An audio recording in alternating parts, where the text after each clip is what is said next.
Taye Gist TV, kindly subscribe.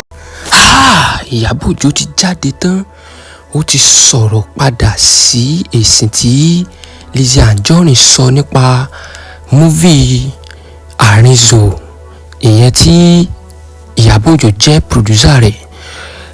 Ìyábọ̀ Òjó ti fèsì fún LIZZY ANJORIN padà wípé ó ṣe lálákọ̀ọ́kọ́ fún wípé ó bá mi polongo múvì mi tí a pè ní Àrìnzò.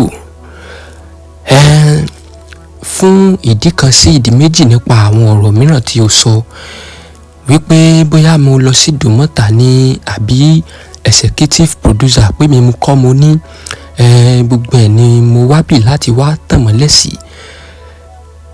Ìyábọ̀ Òjó ní wípé tí n bá wá ń ṣe wípé èèyàn jẹ́ adigunjalè àbí ọlọ́ṣà gbéwìrì, ibo ló ti expect kí òun rí adúrú owó rọ̀gùnrọ̀gùn tí òun fi gbé múvì Àrìnzò kalẹ̀ láìsí àtìlẹ́yìn àwọn bíi executive producer àti àwọn bẹ́ẹ̀ bẹ́ẹ̀ lọ.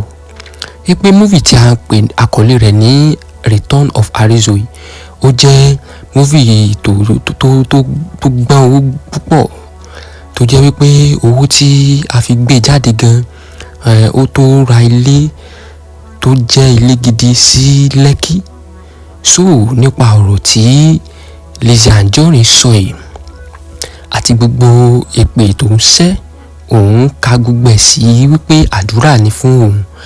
And then ní ẹnujọ́ mẹ́ta yìí àwọn ò nílò ìrànlọ́wọ́ LIZZY ANJORIN fún ìpolówó ọjà àwọn, ìyẹn múvì Àrìnzò tó ṣẹ̀ṣẹ̀ jáde. Àwọn fẹ́ lọ ṣe ìpolówó rẹ̀ ní London, America, Canada, Europe and many other countries làwọn ti fẹ́ lọ ṣe premiere múvì Àrìnzò yìí.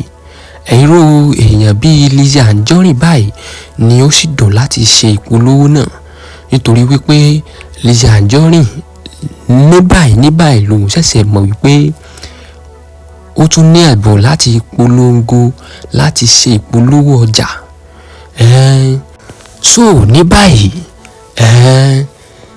Ìyábọ̀ Òjó ti fèsì padà wípé òun ò nílò àtìlẹ́yìn LIZZY ANJORIN fún pípolówó movie premiere òun tóun ó lọ ṣe ní London, America, Canada and European country lẹ́nu ọjọ́ mẹ́ta yìí. Gbogbo àwọn fans tí wọ́n ti ń sọ opinion wọn wípé LIZZY ANJORIN ó máa kójú òṣùwọ̀n láti ṣe ohun tí Ìyábọ̀ Òjó sọ lóòótọ́, nítorí wípé bẹ́ẹ̀ bá ní káwò dáadáa, ó jẹ́ nìkan tó jẹ́ wípé ọ̀rọ̀ jáfáfá lẹ́nu rẹ̀.